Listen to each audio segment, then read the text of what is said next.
This is the Sketchbook for Creating Future Experiences, Part 1 and 2. Our brief was to explore equitable health through the design of speculative future worlds which envisioned new personal, population, public and planetary experiences in 10 years' time.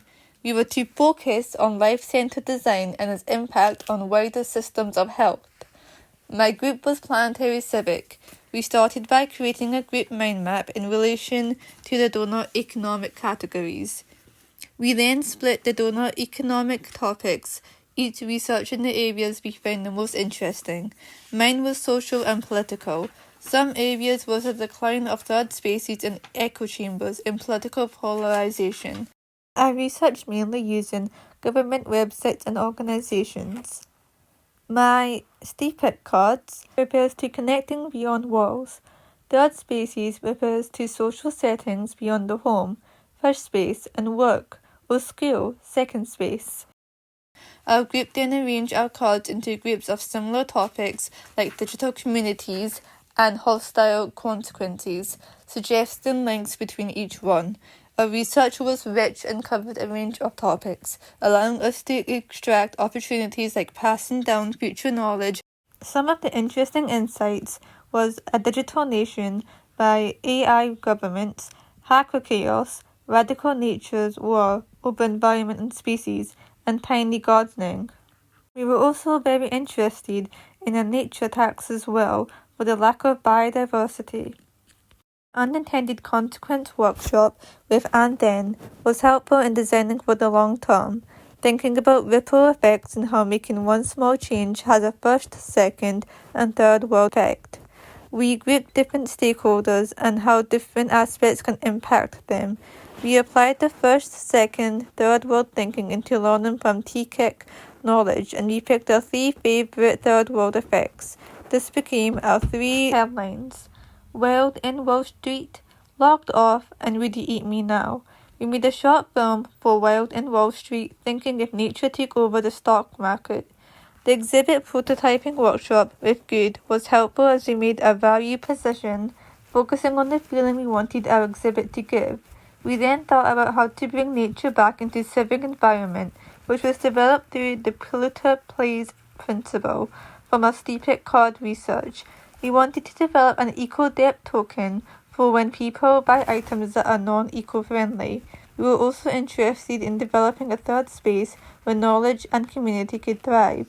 Our initial exhibit idea consists of one side being a shop where you trade your ecological debt token, and the other being a third space where you would do a restoration activity to pay back to the environment for the harmful materials used. I drew out what I wanted a third space to be like. We were thinking of hosting these in abandoned high street buildings. The first expert input had mixed feedback, with experts saying that this would not be a one-off interaction, consideration for low-income families who can only afford harmful products and the guilt associated with the word debt. We decided to redo our value proposition to fit into a further development. We decided to focus on repairing and passing down knowledge instead of tokens, having the high street be a space for this. We imagined a shift from the effect of job loss from AI and universal basic income, allowing people to care about materials. I sketched out some quick ideas for our exhibit. We made low-fidelity models of our exhibit, including a scanner that would scan the harmful materials on our clothes. We also talked about initial construction of our exhibit. We made a timeline of our future world. Some key features were the introduction of universal basic income in 2029, the complete loss of jobs due to AI in 2030, the death of the high street, and government-mandated ban on harmful materials in 2035.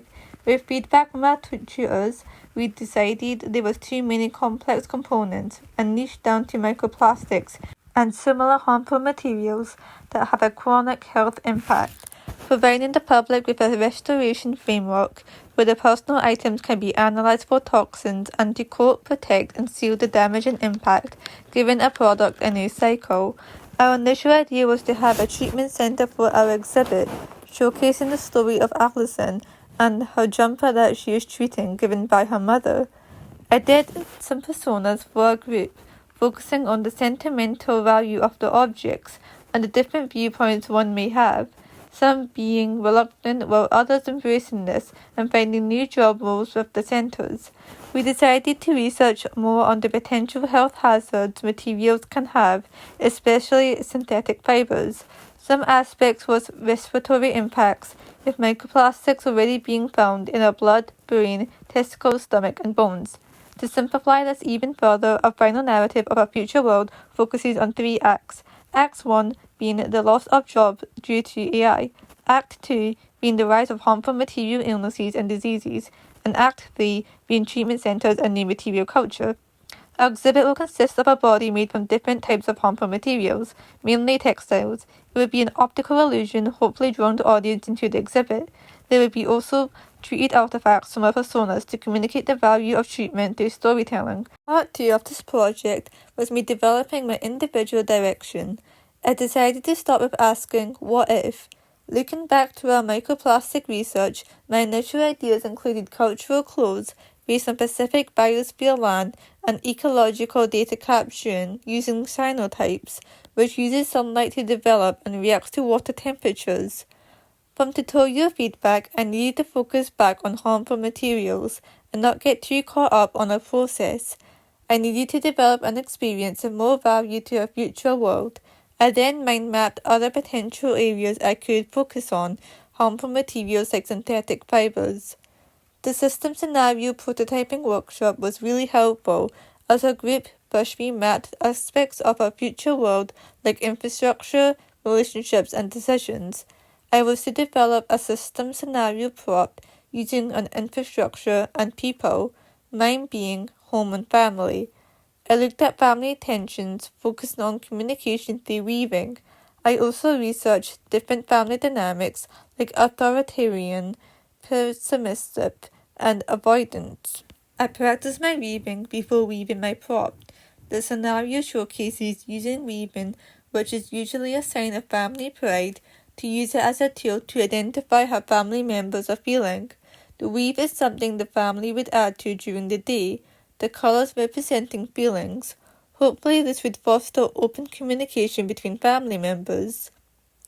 After we regrouped to explore how equitable health affects the living and non-living, I was really interested, especially after doing the system workshops on families, particularly children. I wanted to develop an experience that is about learning, play, and fostering bonds between parent and the child. I then thought of my individual project feeds into a future world. There are 3 acts. Parents losing their jobs due to AI would mean they would have a lot more free time with their child. Children would be more at risk with harmful material illnesses. They may struggle to understand why their toys would have to be treated or is dangerous. Teaching children about treatment and encouraging them to participate, installing from a young age the importance of materials. My opportunity is to make a tool for parents to teach children new material culture. I started by noting the impact of equitable health, which would be reduced material illnesses in children, educating the new generation, and learning through play. I started by using COVID-19 as a case study for teaching children about illnesses, especially as parents were home more often. Parents were more open about the dangers of the virus, meant that children were also more cautious. The parents also had to adopt a new role of teachers. Study shows that technological and classic board games can promote positive parent-to-children interactions. During the pandemic, parents with an avoidant communication style related to poorer youth mental health. I also researched tales like clay COVID monsters and a storybook about social distancing. In relation to a future world, children may have to remove or treat their items due to health risks.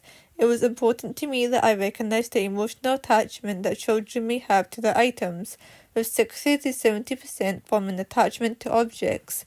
This could cause a child to be upset and tensions if they don't understand why the object has to be treated. To explore this further, I made 3 personas. 1. Corey, who age 4 loves toys and hit them when their parents try to talk to him about giving up his items. Corey loves nature and exploring. Mother 2. Sophia, who aged 6, was reluctant to treat her items, but eventually listened to Emma, her mum, who has a respiratory material illness. Sophia still doesn't understand why she had to give up her toys in the first place. I then studied other speculative projects to get inspiration. My initial ideas included experiments at home, a pop-up storybook, and closed labs exposing microplastic impact.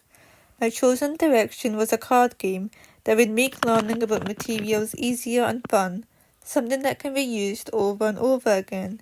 I decided to incorporate matching the materials to the products, reinforcing this further by a game of Snap, and choosing an item of your own depending on the winning card. My second expert input session was really good and pushed my project forward. One of the experts said that she had a 6-year-old and that she would love this, and it was really nice to put learning into practice, as kids would find it hard to let go of items. There was a lot of suggestion of scaling this up for different ages, and potential to have material samples on the cards for kids to learn through touch, including alternative materials as well, and incorporating aspects of Tom Trumps into it. Through this feedback, I developed these components into my game, making the game more complex with different ages and having multiple ways to win, similar to Irish Snap. I also developed different levels of treatment activities, from identifying items to going to the treatment center with your parents. I also developed the visual language, adding characters like Salad and Synthetic Fiber and Lily the Leaf to learn through storytelling. I also experimented with the shape of the cards. An interesting suggestion from the expert input was thinking about the wider context. Where else could this be applied, like in schools, nurseries, and GP offices?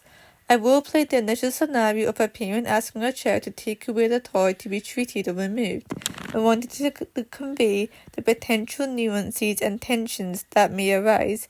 I also tested this again, but instead put my game to use, teaching the child first and turning treatment as part of the game. My formative review encouraged me to develop the characters further, bringing a needed lightness to a heavy topic, showcasing the wider context and having a way to track your material progress of the game throughout the years. From my initial scenario, I wanted to communicate it through a child's perspective, using key interactions. I tested my game with a 5-year-old and a 3-year-old and gained lots of insights. Even with them only playing matching a few times, the 5-year-old was so much more aware of her surrounding materials, even bringing objects around the house that matched the material card. Both girls loved the texture and the potential order through my personas. I made an inspiration board from other children's brands and game designs. They all had a playful feel with characters and colours.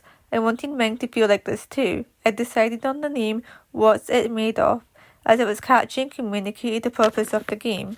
I sketched all the components, the cards, packaging, playbook, and app. I sketched out brand and add the colours inspired by the borders of the game to recognize if a material is good or bad. I also developed the app, using it as a chance to log plays and treatment over the years. I then developed my branding on Illustrator. The final expert input, I received positive feedback, with experts saying that this feels like sustainable health because you're an active participant in an intended way, and this is absolutely brilliant at its core. The creative thinking is incredible. The feedback I also got from Nicole was to think about age and inclusivity, make it skill level instead of just age based. I also got the suggestion to have a card where the child can co-create their own. I decided that there would be 51 cards in total. I also developed a scale of 23 material cards from best to worst and attaching points from 2 categories.